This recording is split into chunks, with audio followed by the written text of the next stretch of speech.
Bonjour à toi cher spectateur, Tous les dieux du ciel de Quarks est un film dont j'ai entendu parler assez tardivement, mais pour vous donner un contexte, ça fait partie de ce genre de film qui a un très gros potentiel, qui peut être une œuvre qui, en salle, peut se faire une petite carrière, si elle est mise assez bien en avant.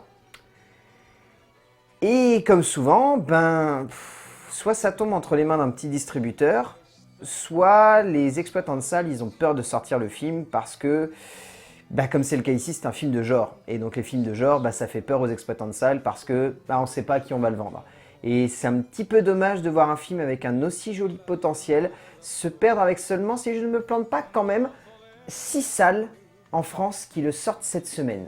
Le résumé pour faire simple, si tant est que ça soit possible avec ce film, Simon est un homme solitaire, réservé et renfermé sur lui-même. En tout cas, c'est l'image qu'il renvoie de lui-même.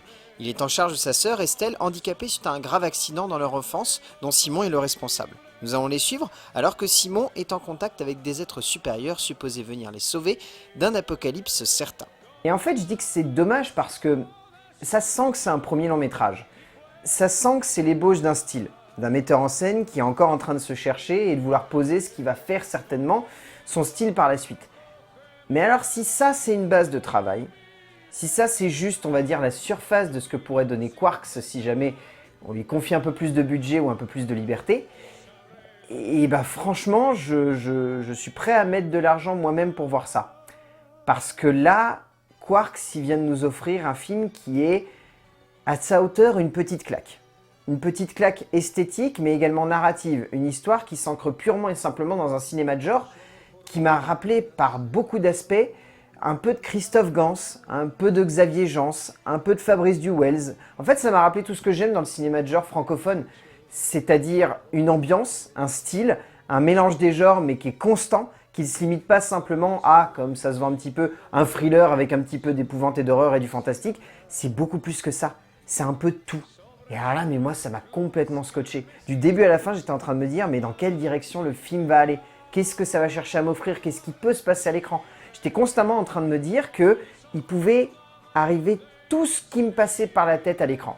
Et c'est ça que j'ai trouvé à la fois très fort, et c'est ce qui fait en même temps un petit peu la maladresse du film. C'est-à-dire que c'est un film qui est bourré de plein de choses.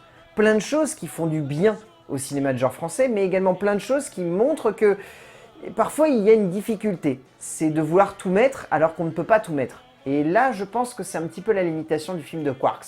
C'est qu'il y a des moments où on sent qu'il a envie de mettre tellement de choses que du coup, il recentre pas assez son sujet. Et on va en parler dans l'écriture, mais il y a des petites scènes où je ne voyais pas vraiment le but du propos. Où je me suis dit que là, ça aurait pu être une histoire presque à part entière et que finalement, ça dessert presque le propos de base du film. Mais ça n'empêche que ça prouve de manière définitive qu'il y a un souci entre la production audiovisuelle et le cinéma de genre français. Parce qu'il y a un des deux qui ne met pas du sien.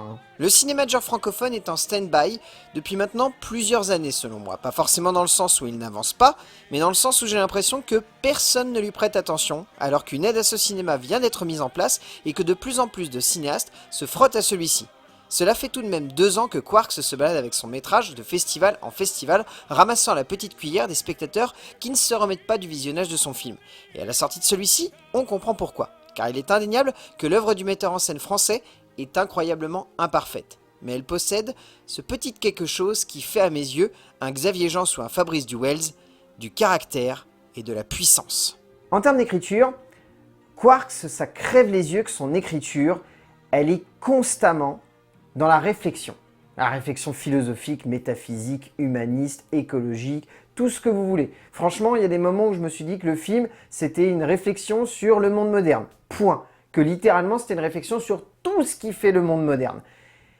Et mon petit souci, parce que derrière toutes ces idées, il y a un petit souci pour moi, c'est que du coup, il y a des moments où lorsque Quarks se centre sur un personnage, et parfois ça dessert un petit peu le propos du film. Je pense à un personnage, sans trop en dire, je trouve que Zoé, elle a quelque chose.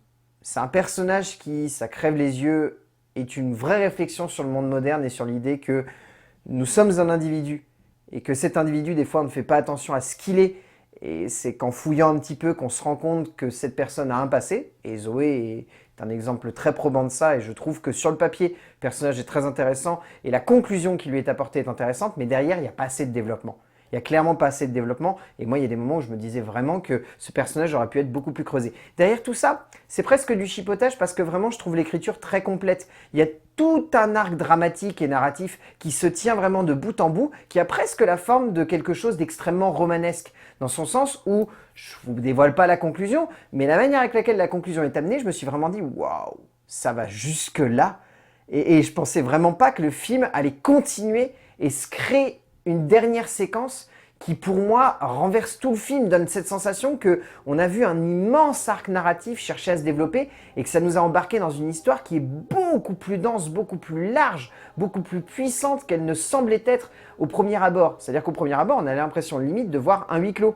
Et en fait, c'est pas du tout le cas, c'est beaucoup plus que ça. Mais comme je l'ai dit, c'est parce que le film est un pur film de genre qui développe plein de choses.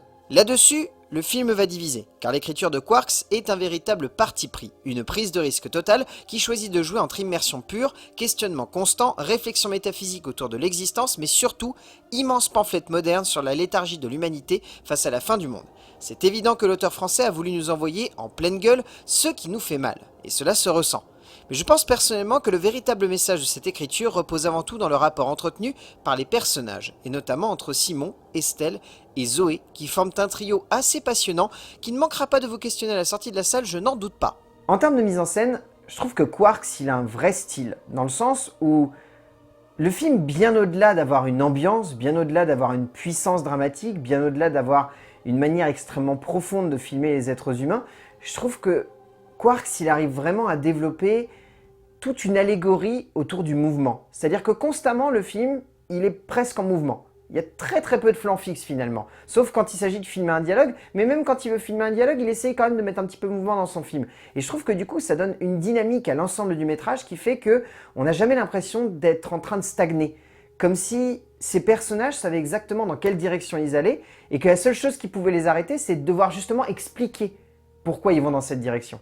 Et c'est ça que je trouve très intéressant, c'est parce que du coup, tout le film joue avec ça, et en plus tout le film joue avec un ton presque ironique qui par moments donne lieu à des scènes qui sont presque drôles, alors qu'elles pourraient sonner comme extrêmement dramatiques et glauques, mais elles sont drôles parce qu'elles ont un double sens, elles ont une métaphore, elles ont une réflexion. Et je trouve que c'est là que Quarks arrive à donner une vraie puissance à son écriture scénographique, et qu'en plus derrière il se permet de construire une photographie et une esthétique que je trouve vraiment folle. La première chose que je me suis dit en sortant, c'est que la photographie de ce film était absolument magnifique, d'une beauté stupéfiante et surtout que par le biais de cet aspect, Quarks parvenait à mettre en place une ambiance et une esthétique qui prend totalement le spectateur aux tripes et qui ne lâche pas à la sortie de la salle.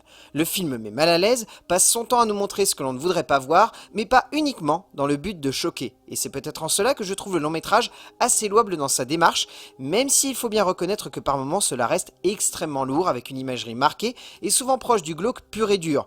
Ce qui pourra laisser perplexe pas mal de monde à la sortie de la salle, je comprendrai.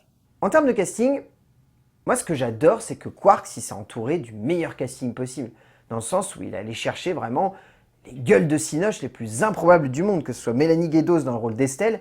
Franchement, dans le genre gueule de cinoche, on peut pas faire pire. Elle a vraiment une tête, c'est exceptionnel cette actrice. Elle arrive à faire passer plein de choses, alors que franchement, elle change quasiment jamais de faciès, mais c'est vraiment monstrueux. Que ce soit Thierry Frémont, que ce soit Zélie Grigson, que ce soit Albert Delpy, David Salès, enfin, tous ces acteurs, en fait, si vous les voyez dans le film, vous allez quasiment les reconnaître instantanément parce qu'en fait, c'est des acteurs qui sont souvent des seconds couteaux du cinéma français. Des personnages qui débarquent comme ça en plein milieu d'un film, mais où on retient la gueule, parce qu'ils ont tous une gueule, je veux dire, la gueule de Thierry Frémaux ou la gueule de David Salé.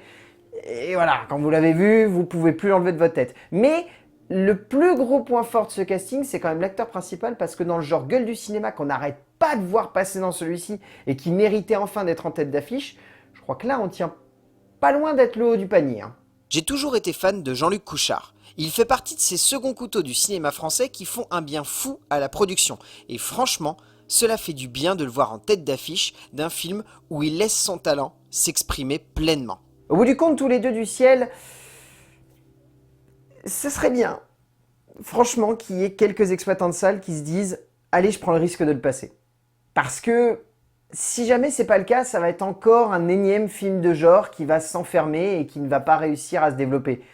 Je pense à tout un paquet de films, mais alors dernièrement, je crois que l'exemple qui pour moi m'a le plus marqué, c'est quand même Les Garçons Sauvages. Parce que Les Garçons Sauvages, tout le monde en a parlé, mais j'ai eu l'impression qu'en salle, le film n'a pas plus marché que ça. Alors là, le film, là, c'est pire que tout, hein. Quarks, j'espère vraiment qu'il va trouver un public, parce que sérieusement, sinon, ça me fait de la peine, non seulement pour lui, mais également pour le cinéma de genre français. Parce que c'est un film qui est plein de promesses, c'est un film qui, à mon avis, va nous montrer que par le futur, Quarks, il va livrer des films qui vont marquer toute une génération de cinéphiles. Ça m'étonnerait à peine, très franchement, vu la gueule de l'esthétique de son métrage et l'univers qu'il semble mettre en place. Et rien que pour ça, tous les dieux du ciel de Quarks, si vous avez l'occasion de le voir, parce que je pense que c'est le genre de film qui typiquement va passer de salle en salle au fur et à mesure, si vous avez l'occasion de le voir pas loin de chez vous, vraiment n'hésitez pas. C'est une petite tuerie. C'est un film de genre qui, on le ressent, c'est un premier, mais ça a une gueule, ça a une esthétique, et ça a une vraie puissance dramatique. Et en plus, il y a Jean-Luc Couchard en tête d'affiche, donc rien que ça vaut le coup d'œil. A plus.